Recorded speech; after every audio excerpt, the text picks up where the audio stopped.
Avant, j'étais tout le temps débordée, c'était l'enfer.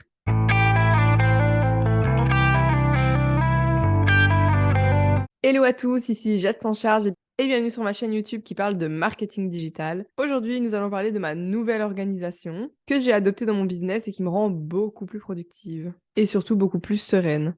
Donc déjà, j'aimerais vous parler de mon sentiment que j'avais avant cette nouvelle organisation. Pour ceux qui ne le savent pas, je suis prestataire de service. Donc avant, j'étais assistante virtuelle, aujourd'hui business manager. Je vous mets d'ailleurs la vidéo à regarder, je ne sais jamais c'est dans quel coin. Où je parle justement de cette reconversion. Donc, en étant prestataire de service, je suis amenée à travailler avec des clients, logique. Le sentiment que j'avais auparavant, c'est que j'étais tout le temps dans l'urgence, en fait, même en précisant mes horaires de travail à mes clients, j'avais vraiment l'impression qu'on me contactait un petit peu n'importe quand. Et j'avais vraiment l'impression, en fait, que je recevais des messages tout le temps en me disant Jade, tu sais pas faire ça, Jade, tu sais pas faire ça, Jade, tu sais pas faire ça. Alors, bien évidemment, c'était mon métier, j'étais assistante, donc je faisais des tâches, mais j'avais vraiment ce sentiment de c'est urgent, faut le faire tout de suite, etc. On m'envoyait également des messages aussi après 17h. Alors, forcément, on me dit souvent bah, si tu veux pas de message après 17h, n'y réponds pas. Oui, mais quand je reçois un message, qui a facile à ne pas répondre? Donc, déjà, c'était un point. Enfin, c'était un peu l'enfer. J'avais vraiment l'impression d'être contactée tout le temps. En plus de ça, j'avais fini par ne travailler même plus que pour mes clients, ce qui vraiment, ça me dérangeait. Je n'avais même plus le temps de faire ma propre créa de contenu. Je voulais me lancer sur YouTube, mais je savais pas quand j'aurais le temps de faire mes vidéos, etc. Mon chéri, il disait trop rien, mais je voyais bien que ça le saoulait que je fasse des journées de 9-21 heures pour qu'au final, fin du mois, je galère quand même et que je sois tout juste au niveau CA et salaire. Donc, voilà, il râlait quand même un petit peu à ce niveau-là. Donc franchement, c'était plus possible d'avoir ce même rythme. J'aurais pas pu continuer indéfiniment comme ça. Mais toute seule, je voyais pas vraiment ce que je pouvais faire. Je savais pas comment essayer de mettre des choses en place, etc. Même si des fois, je rappelais souvent mes horaires. Je disais oui, j'essaierai de faire ça à un autre moment, etc. Aujourd'hui, c'est pas possible. Des choses comme ça, j'avais quand même l'impression d'être sous l'eau, d'oublier de faire des tâches, etc. Je pensais même qu'il fallait que j'arrête certaines collabs en fait pour m'en sortir en fait, mais du coup ça allait diminuer mon CA, donc j'étais un peu perdue, je ne savais pas trop comment faire, mais ça n'a pas été le cas, je n'ai pas dû arrêter de collab.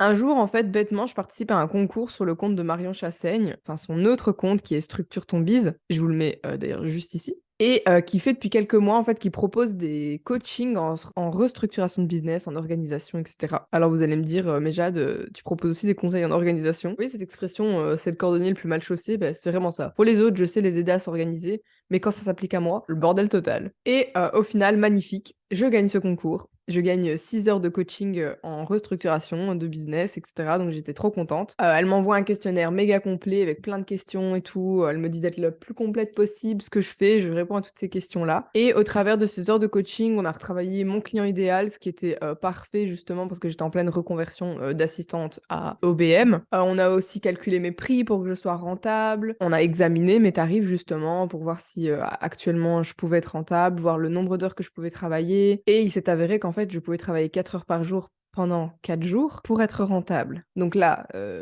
déclic déjà, de se rendre compte qu'en fait, je fais des journées interminables alors qu'en fait, je ne pourrais que condenser 4 heures par jour. Et après, de là, Marion me prend littéralement par la main pour organiser mon agenda en fait. Et on organise tout d'abord mon agenda sur un mois et demi, je pense. Donc vraiment un partage d'écran. Elle me dit tu mets tel bloc à tel endroit, tu mets tel truc à tel endroit. Bien évidemment, elle était tout le temps là en mode ça te plaît comme ça te va, ou alors tu trouves que c'est trop lourd. Franchement, j'ai trouvé ça génial. Enfin, c'est que du kiff quand je vois que tout se met bien correctement et tout ça, que ça paraît super organisé. Moi, j'adore ça. Elle m'apprend même à bouger mes blocs de temps quand j'ai des jours de congé, à réorganiser mon emploi du temps si j'ai des imprévus, des rendez-vous, etc. Et je suis vraiment ressortie de cet appel en mode méga soulagée en fait. Et au final, aujourd'hui, mon agenda, il ressemble à ça. J'ai vraiment le temps pour faire tout ce que je dois faire. J'ai mon vendredi de libre pour soit ne rien faire ou soit travailler sur mon business. Mais il a fallu faire quand même quelque chose d'important pour que cette organisation fonctionne. Il a fallu prévenir mes clients. Alors oui, j'ai dû prévenir mes clients que mon organisation avait changé pour qu'ils soient aussi au courant des délais de traitement de leurs demandes parce que je n'allais plus travailler au jour le jour. Et surtout qu'elles sachent exactement quand est-ce que j'allais travailler pour elles. Donc j'ai d'abord testé 1 ou 2 semaines sans leur en parler et j'ai vu que ça avait bien fonctionné. Donc en fait, quand une cliente me demandait de faire quelque chose, je disais: «Bah oui, OK, je ferai ça demain, je m'y penche demain», je voyais que j'avais pas de retour forcément négatif parce que c'était pas vraiment des urgences. Et c'était déjà en fait une première étape pour leur faire prendre l'habitude. Et puis j'ai envoyé un mail pour les prévenir en fait de ma nouvelle organisation. Je leur ai clairement mis, l'image de mon agenda que je vous ai montré juste avant pour leur, montrer concrètement ce que j'allais faire de ma semaine et que même si je travaille que 4 heures le matin, c'était pas pour glander l'après-midi. Donc voilà, je voulais vraiment leur montrer mon agenda et j'ai aussi établi quelques nouvelles règles pour les tâches, pour pas qu'elles me donnent des trucs, encore à la dernière minute par exemple. Je leur ai dit de me prévenir minimum 1 jour à l'avance, ce qui je trouvais bien quand même, pour les petites tâches, mais 2 jours quand même avant pour les grosses tâches, des trucs qui prennent du temps et cetera, je leur ai aussi et encore rappelé mes horaires de 9 à 17. Je prends aussi l'habitude, moi, de ne plus répondre, le soir parce qu'en fait, de toute façon, je m'endors dans le fauteuil le soir en regardant ma série donc elles auront pas de réponse et maintenant j'ajoute aussi également mes congés dans mon agenda et je les invite dans cet événement-là. Je cache évidemment, les participants, donc elles peuvent pas se voir entre elles, mais elles ont au moins une notification, pour être prévenues que je suis en congé et donc maintenant il y a plus aucune excuse en fait. Elles sont au courant de mes congés. Et maintenant, je vous propose une petite immersion dans mon Google Agenda pour vous parler de 2 petits 3 trucs et vous montrer un peu comment j'organise tout ça. Donc voilà, je voulais vous faire une petite immersion très basique dans mon agenda, une semaine type. Et en fait, je voulais vous montrer comment on peut faire pour créer différents calendriers et aussi pour avoir différentes couleurs en fait. Il y a en réalité 2 possibilités. Donc soit vous créez une tâche, je vais créer comme ça au hasard. Ça va vous créer sur votre agenda de base en fait. Et quand vous... Donc je mets test tâche. Sélectionnez l'heure, est-ce que c'est une fréquence différente, si c'est toute la journée, et cetera. Vous pouvez ajouter des invités, ajouter un lieu. À savoir que vous pouvez ajouter aussi un lien Zoom dans le lieu et comme ça vos invités peuvent y avoir accès directement. Et donc quand vous cliquez sur l'agenda, vous pouvez choisir la couleur qui est ici. Alors au début, je fonctionnais comme ça, mais le problème c'est qu'après en fait, je mettais, des couleurs différentes parce que j'oubliais les couleurs. Vous pouvez mettre occupé ou disponible. Quand vous choisissez disponible, ça peut être très pratique, par exemple, je pense pour Calendly, ou moi personnellement j'utilise cal.com.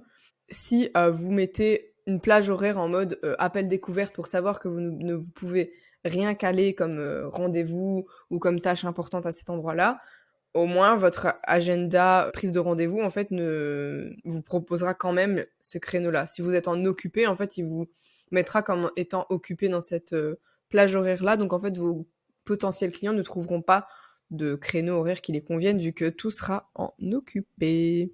Mais moi également, j'ai créé en fait différents agendas donc, que vous voyez là. Et comme ça, en fait, je sais directement quelle couleur se rapporte à quoi. Donc, les clients, les newsletters, calls, Instagram, YouTube, admins, compta. J'ai même un agenda pour mon chéri, personnel, rappel, sport. Et donc, comment on fait pour créer ce genre d'agenda? À côté de votre agenda, vous cliquez sur les 3 petits points, paramètres et partage. Donc de là, vous voyez, vous pouvez lui mettre un nom, etc. Mais ici, on va voir comment ajouter un agenda. Donc c'est juste ici, on va mettre ajouter un agenda, créer un agenda, et vous créez le nom. Donc là, je remets test, fuseau horaire, etc. Organisation jacintcharge.com, créer l'agenda. Donc là, vous voyez qu'il s'affiche ici sur la gauche. Comment on fait pour changer de couleur à un agenda? Vous cliquez tout simplement sur les 3 petits points et vous avez toutes les couleurs ici que vous pouvez choisir. Vous pouvez même ajouter une couleur personnalisée. Donc si vous voulez ajouter une couleur de votre identité visuelle, vous pouvez. Moi d'ailleurs, c'est le jaune et le bleu, ce sont les couleurs que vous voyez partout sur mon Instagram. Je voulais également vous montrer un truc que je trouve particulièrement cool. On peut masquer les invités sur un événement Google. Donc je vous le montre tout de suite. Donc on reprend notre test tâche. Je vais la modifier. Donc là, on voit que j'ai ajouté des nouveaux invités. Et en fait, il y a une possibilité, c'est autorisation des invités. Vous pouvez donner l'autorisation à vos invités de soit modifier l'événement eux-mêmes, soit inviter d'autres personnes, soit voir la liste des invités. Et moi, donc je l'ai décoché et donc chaque invité ne se voit pas entre eux.